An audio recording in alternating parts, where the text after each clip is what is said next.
Hello everyone, आज हम करेंगे प्रोबेबिलिटी। प्रोबेबिलिटी मीन्स देखो क्या होता है। प्रोबेबिलिटी मीन्स होगा चांसेस, या हम कह सकते हैं पॉसिबिलिटीज।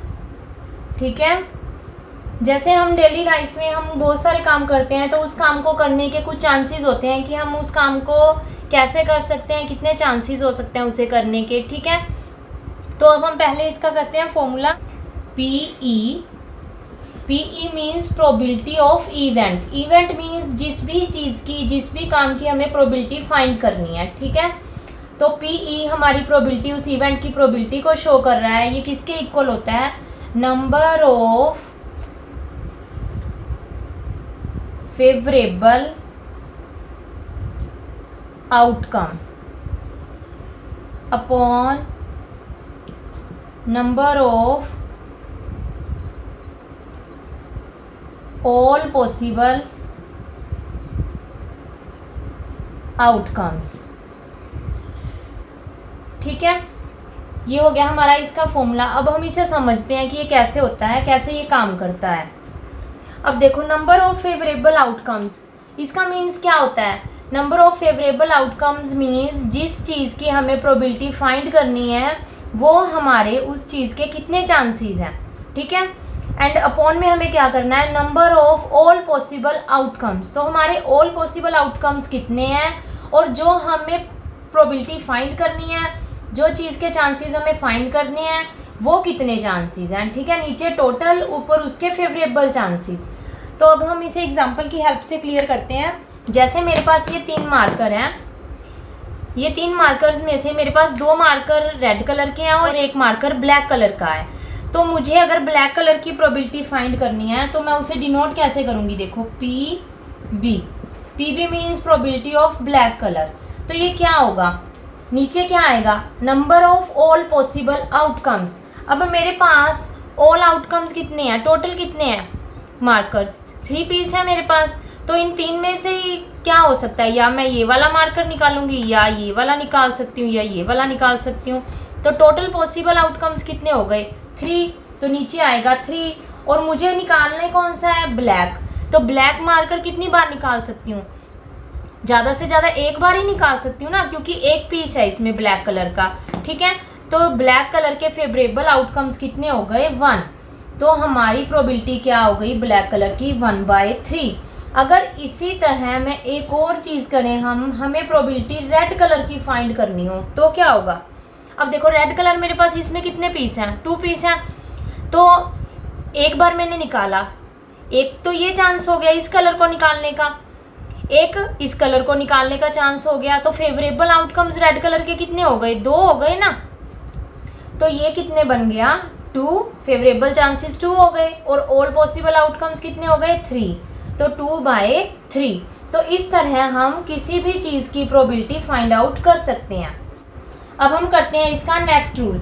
इसमें क्या होता है? हमारी जो प्रोबेबिलिटी है वो हमेशा 0 से ग्रेटर या इक्वल होगी और लेस देन इक्वल टू 1 होगी। ठीक है, जो हमारी किसी भी इवेंट की प्रोबेबिलिटी होगी वो 0 और 1 के बिटवीन लाई करेगी।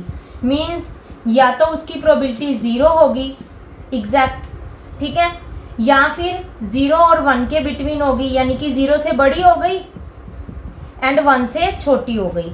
और थर्ड पॉसिबिलिटी हमारी क्या होगी कि प्रोबेबिलिटी हमारी क्या होगी? एग्जैक्ट 1 होगी। ये 3 केसेस बन सकते हैं इस चीज़ से हमारे पास। ठीक है, प्रोबेबिलिटी हमेशा 0 और 1 के बिटवीन लाई करती है। 0 हो सकती है, 0 से बड़ी और 1 से छोटी हो सकती है, या फिर मैक्सिमम 1 हो सकती है 1 के इक्वल।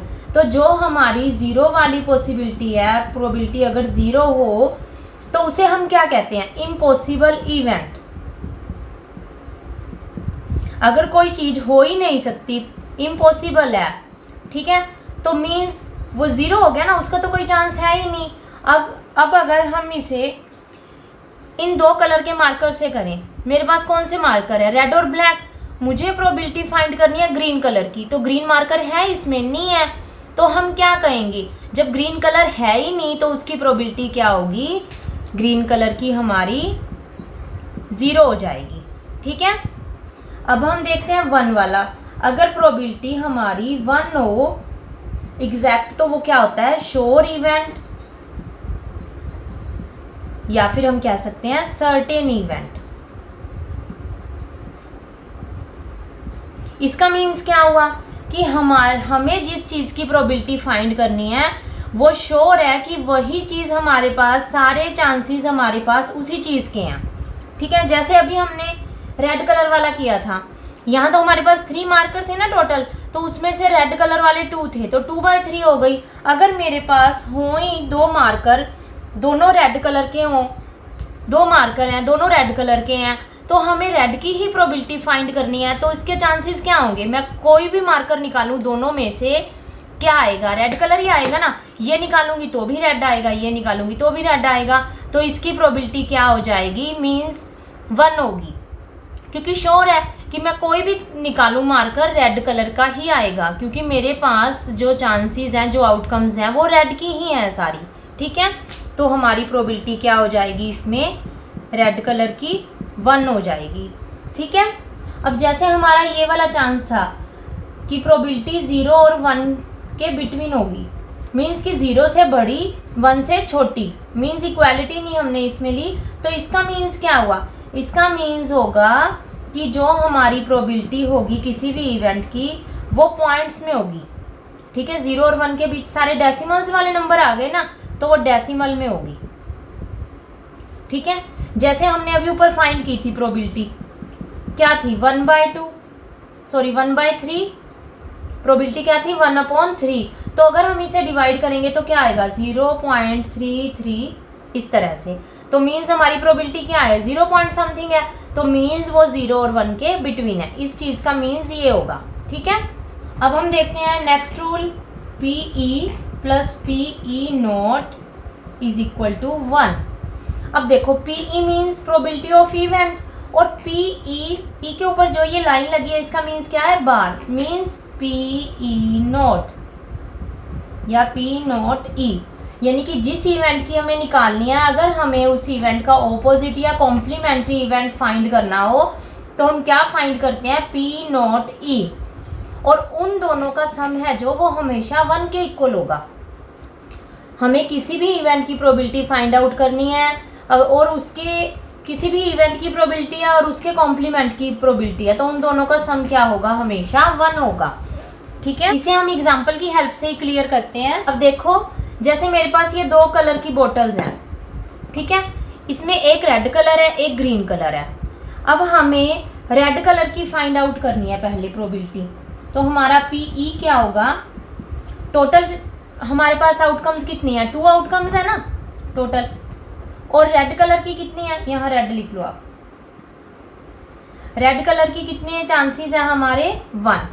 ठीक है, और जो दूसरा चांस होगा नॉट रेड, अब हमने नोट ही किया ना, मीन्स इसका क्या मतलब हुआ, P0 रेड, नॉट रेड यानी रेड को छोड़कर कौन सा कलर रह गया हमारा, रेड को छोड़कर ग्रीन कलर। तो हमारे टोटल आउटकम्स कितने हैं 2, और नॉन रेड कितने आउटकम्स हैं 1, तो ये भी क्या हो गया 1/2। ठीक है, इस तरह से आपको किसी भी इवेंट की और अगर उसके कॉम्प्लीमेंट्री की प्रोबेबिलिटी फाइंड करनी है तो आप इस तरह से फाइंड कर सकते हो। ठीक है, और अभी हम इसका प्रूफ करते हैं, जैसे अब हम PR और नॉट R का सम करेंगे,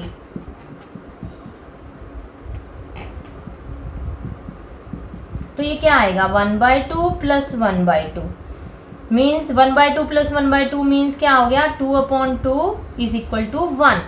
तो ये प्रोबेबिलिटी किसके इक्वल आ गई, हमारी 1 की। ठीक है, तो किसी भी इवेंट की अगर हमें प्रोबेबिलिटी फाइंड करनी है, उसका और उसके नोट का सम जो है वो क्या होगा, हमेशा 1 होगा। अब हम देखते हैं इसका next result, sum of probabilities of all elementary events of an experiment is 1। अब देखो इसका मीन्स क्या है कि अगर हम सभी एलिमेंट्री इवेंट्स का सम कर दें, उनकी प्रोबेबिलिटीज़ का सम कर दें, किसी भी एक एक्सपेरिमेंट की सभी प्रोबेबिलिटीज़ का सम करें, तो हमारा सम क्या आएगा 1 आएगा। ठीक है, अब देखो जैसे हमने अभी कलर्स वाला एग्जांपल किया था, अगर हम 2 कलर्स लेके उनकी प्रोबेबिलिटी फाइंड करते हैं, जैसे ग्रीन और रेड कलर लिया, मेरे पास दो ही कलर थे, रेड और ग्रीन, ठीक है। उन दोनों की प्रोबेबिलिटी हमने अलग अलग फाइंड की। अगर उन दोनों इवेंट्स का मैं सम करूंगी तो वो क्या आएगा, 1 आएगा। इसी तरह अगर मेरे पास टोटल 3 कलर हो, यहाँ हमने 2 कलर का किया तो 2 कलर्स की प्रोबेबिलिटी का सम 1 होगा। अगर मेरे पास 3 कलर्स हो, ग्रीन, रेड एंड ब्लू, ठीक है, 3 कलर्स लिए, तीनों की मैं अलग अलग प्रोबेबिलिटी फाइंड कर सकती हूँ, तो उसके 3 एलिमेंट्री इवेंट हो गई, ग्रीन, रेड और ब्लू। उन तीनों का जो सम होगा वो भी 1 होगा। मीन्स कोई भी इवेंट, उसके जितने भी एलिमेंट्री इवेंट होंगे, जितने भी इवेंट्स बनेंगे अलग अलग, उन सबका जब हम सम करेंगे तो वो क्या हो जाएगा, 1। ये तो हमने कलर्स के एग्जांपल से किया। जैसे हम डाइस देख लेते हैं, डाइस के ऊपर हमारे 6 नंबर्स होते हैं, आपको पता ना, 1 2 3 4 5 एंड 6, ये 6 नंबर्स होते हैं। तो इसमें हमारे एलिमेंट्री इवेंट कितने हो जाएंगे, 6 हो जाएंगे। मीन्स P1 1 फाइंड आउट करने की चांसेस, प्रोबेबिलिटी क्या होगी, 2 की क्या होगी, 3, P4, P5 एंड P6, ठीक है। तो यहाँ हमारे पास डाइस के ऊपर 6 पॉसिबिलिटीज है टोटल, ठीक है। तो उन 6 एलिमेंट्री इवेंट्स का जो सम होगा वो भी 1 होगा। तो ये कोई जरूरी नहीं है कि हमारे पास 2 ही इवेंट है तो सम 1 होगा, जितने भी उसके एलिमेंट्री इवेंट्स हों उन सभी का सम हमारा 1 आएगा, ठीक है। आई होप आपको वीडियो अच्छी तरह क्लियर हुई होगी। अगर आपको वीडियो अच्छी लगी तो वीडियो को लाइक करें, शेयर करें और मेरे चैनल को सब्सक्राइब करें। Thanks for watching.